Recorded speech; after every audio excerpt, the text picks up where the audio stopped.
Hello મિત્રો, કેમ છો? મજામાં? તો તમે મજામાં દેશો. તો મિત્રો, આજે હું તમને જણાવીશ કે જે રેલવેમાં એક ભરતી આવી છે, જે LLP લોકો પાયલોટની, જે 11,127 વેકેન્સી આવેલી છે. તો એના વિશે આજે હું વાત કરીશ. તો એમાં કેટલું ભણતર જોવે છે, કેટલી એજ લિમિટ જોઈએ છે અને કેટલી ફી છે, ફોર્મ ભરવાની તારીખ શું છે, એની સંપૂર્ણ માહિતી વિડીયોના માધ્યમથી, એ પણ ઓફિશિયલ નોટિફિકેશન છે. તમે મારી ચેનલ પર નવા હો તો લાઈક, કોમેન્ટ અને સબસ્ક્રાઇબ કરજો. તો ચાલો આપણે જઈએ ઓફિશિયલ નોટિફિકેશન પર. હાલો મિત્રો, તો આ છે આખું ઓફિશિયલ નોટિફિકેશન, જે RRBની વેબસાઇટમાંથી મેં ડાઉનલોડ કર્યું છે. એમ્પ્લોયમેન્ટ નોટિસ CN 0.26 એટલે 2026ની વેકેન્સી છે. રિક્રુટમેન્ટ ઓફ અસિસ્ટન્ટ લોકો પાયલોટ ALP, જે ટ્રેન ચલાવવામાં તમારે આવે છે એની માહિતી. તો મિત્રો, સંપૂર્ણ માહિતી હું આજે તમને જણાવીશ કે કેટલી ફોર્મ ભરવાની તારીખ શું છે. તો આપણે અહીંથી સ્ટાર્ટ કરીએ. ફોર્મ ભરવાના મિત્રો 15/5/2026 ફોર્મ ભરવાના સ્ટાર્ટ થઈ ગયેલા છે. તો આખી જોઈ લો, તમને હાઇલાઇટ કરું છું. અને છેલ્લી તારીખની વાત કરીએ તો 14/6 જે ફોર્મ ભરવાની છેલ્લી તારીખ છે, તેના વિશેની વાત કરીએ. અને ઓનલાઈન પેમેન્ટ તમારે કરવાનું છે. ઓનલાઈન પેમેન્ટ એની વાત કરીએ તો 16/6/2026 રાતના 12 વાગ્યા સુધી તમે ઓનલાઈન પેમેન્ટ કરી શકો છો.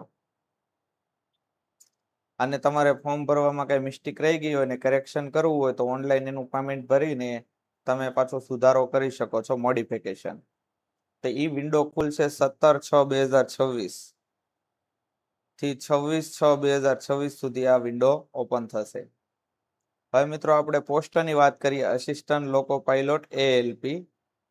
અને લેવલની વાત કરીએ તો લેવલ 2 7 CPC 19,900 તમારો જે બેઝિક પે ગણવામાં આવે છે. બાકી તો જે તે પગાર તમને એલાઉન્સ મળતા હોય અલગની વાત છે. મેડિકલ સ્ટાન્ડર્ડ A1 જોઈએ છે મિત્રો. આમાં એજની વાત કરીએ તો 18 થી 30 વર્ષની વચ્ચે તમે કરી શકો છો. અને ટોટલ વેકેન્સીની વાત કરીએ તો 11,127 ટોટલ વેકેન્સી આપવામાં આવેલી છે મિત્રો. હવે આપણે નીચે વાત કરીએ આખી કઈ રીતે શું એની ભણતર જોઈએ છે, કોણ કોણ આમાં એલિજિબલ છે એની વાત કરીએ. આપણે પહેલા વાત કરીએ ફોર્મ ભરવાના તારીખની.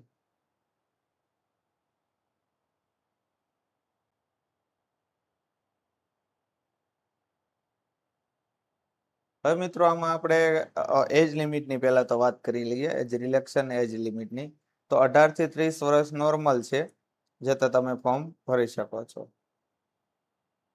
હવે એમાં OBC નોન ક્રિમિનલ સર્ટિફિકેટ માં આવતા હોય તો 3 વર્ષની તમારે છૂટ મળવા પાત્ર છે. SC/ST કેન્ડિડેટને 5 વર્ષની છે. OBC નોન ક્રિમિનલની 3 વર્ષ, જો તમારી પાસે નોન ક્રિમિનલ. અને OBC નોન ક્રિમિનલ તમારી પાસે ઇંગ્લિશમાં હોવું જોઈએ મિત્રો, એની પણ તમને નોંધ કરાવું છું. તો આ બધી એજ રિલેક્શન છે. તો તમે જો ગ્રુપ બીમાં કે ગ્રુપ ડીમાં કઈ રીતે જોબ કરતા હોય, સીમાં ડીમાં કે જે રીતે, અને OBCમાં આવતો તો એટલા વર્ષની તમને એજ રિલેક્શન છે. તો આ ચાર્ટ તમારે જોઈ લેવો મિત્રો. અને ડેટ ઓફ બર્થ પ્રમાણે OBC નોન ક્રિમિનલ ની ડેટ ઓફ બર્થ પ્રમાણે તમે જોવો તો આ રીતે ડેટ હોય તો તમે ફોર્મ એપ્લાય કરી શકો છો. 18 થી 30 વર્ષ પ્લસ આ તારીખ, એટલે તમે આ રીતનું. હવે એજ્યુકેશન ક્વોલિફિકેશનની વાત કરીએ મિત્રો, તો તમે નોર્મલી એથી તમને બતાવું છું એજ્યુકેશન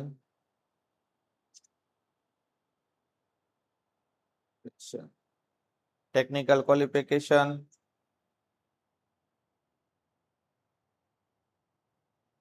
બધું બતાવું છું. ટેકનિકલ ક્વોલિફિકેશન ને બધું લખ્યું છે કે તમે 10 પાસ તો હોવો જોઈએ. 10 પાસની સાથે તમારે ટેકનિકલ ક્વોલિફિકેશન પણ હોવું જોઈએ, આ લખ્યું છે. અને 10 પાસનું લખ્યું છે. હમણાં જણાવું છું આગળ તમને.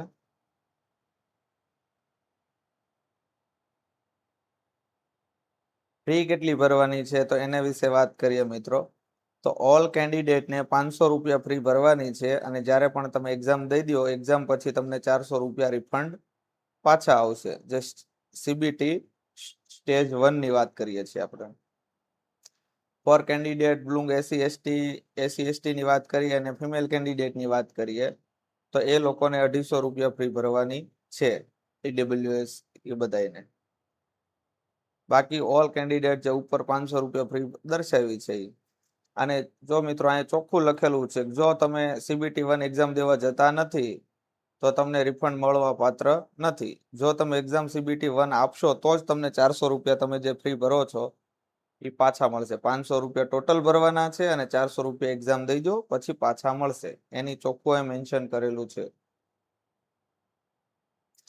હવે ઓનલાઈન પેમેન્ટ તમારે ભરવાનું છે એની પણ તમને વાત કરી દીધી.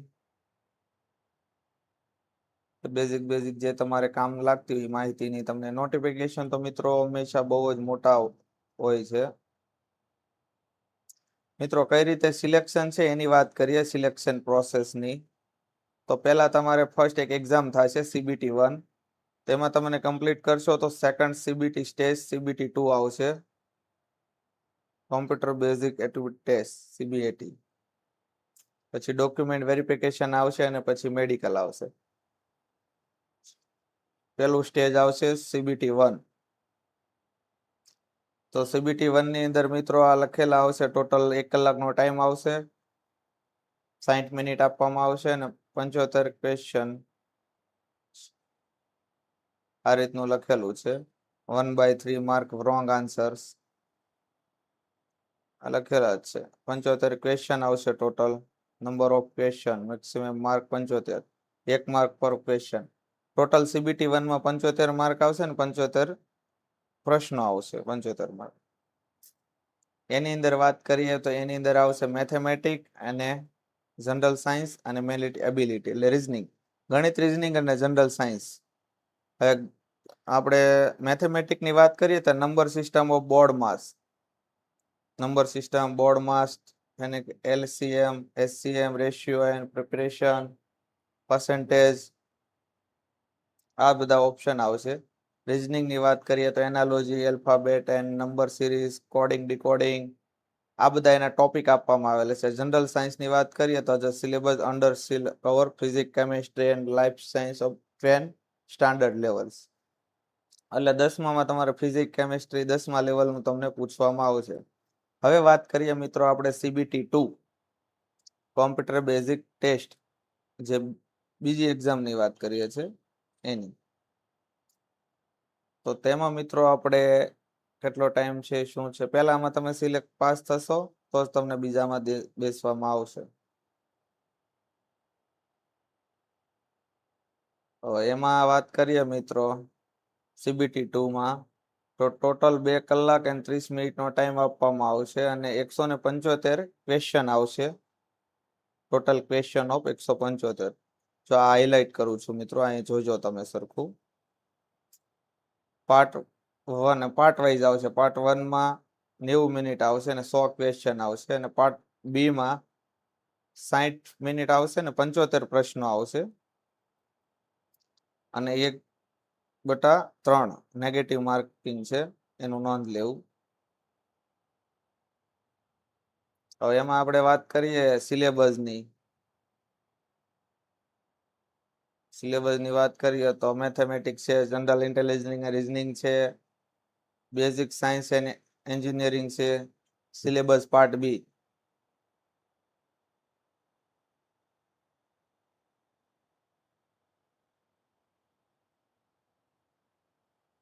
એટલે પાર્ટ બી માં તમારે મિત્રો જે આવશે પ્રશ્નો એ તમારે ટેકનિકલ લેવલના આવશે. એવું ડીજીટી લખેલું છે, ક્વોલિફાઈ નેચર ફોર કેન્ડિડેટ્સ, આ રીતની આખી છે. એટલે અહીંથી તમારે એ જોઈ લેવું પાર્ટ બી ના પ્રશ્નો.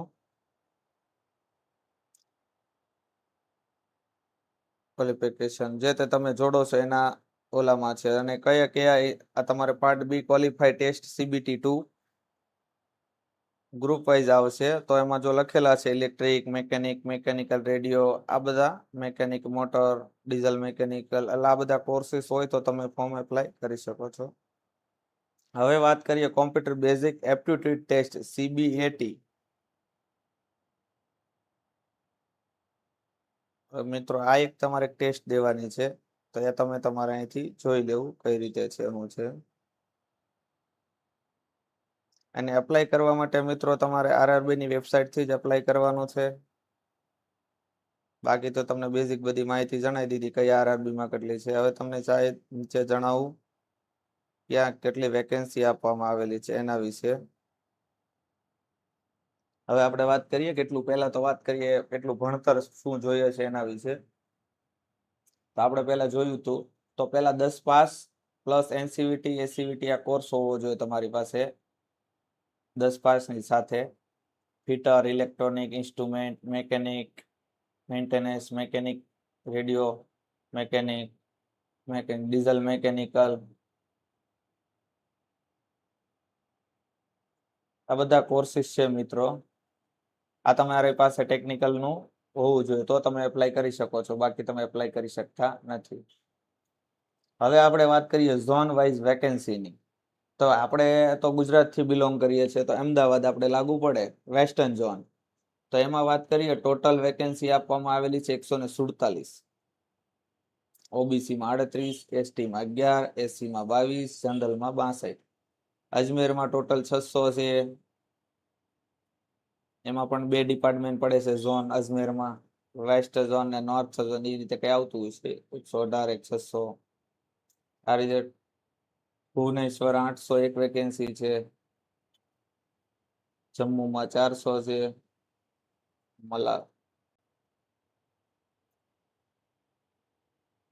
મુંબઈમાં મિત્રો વેકેન્સી બહુ વધારે આપવામાં આવેલી છે. મુઝફ્ફરનગર, પટના, રાંચી, એટલે ટોટલ વેકેન્સી જો મિત્રો ચાર્ટ આવી ગયો છે.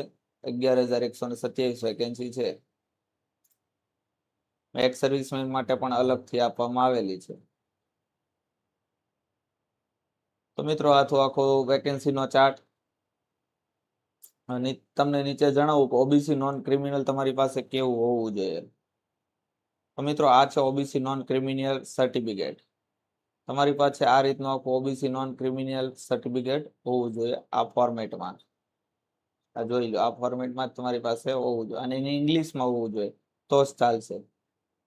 તો ચાલો મિત્રો આ આખી પ્રોસેસ વિડીયોની કે જણાવ્યો તમને મારો વિડીયો ગમ્યો હોય તો લાઈક, કોમેન્ટ અને સબસ્ક્રાઇબ કરજો. અને ફોર્મ કઈ રીતે એપ્લાય કરવું હું તમને આના પછીના નેક્સ્ટ વિડીયોમાં એ પણ જણાવી દઈશ. ચાલો, જય હિન્દ બધા મિત્રોને.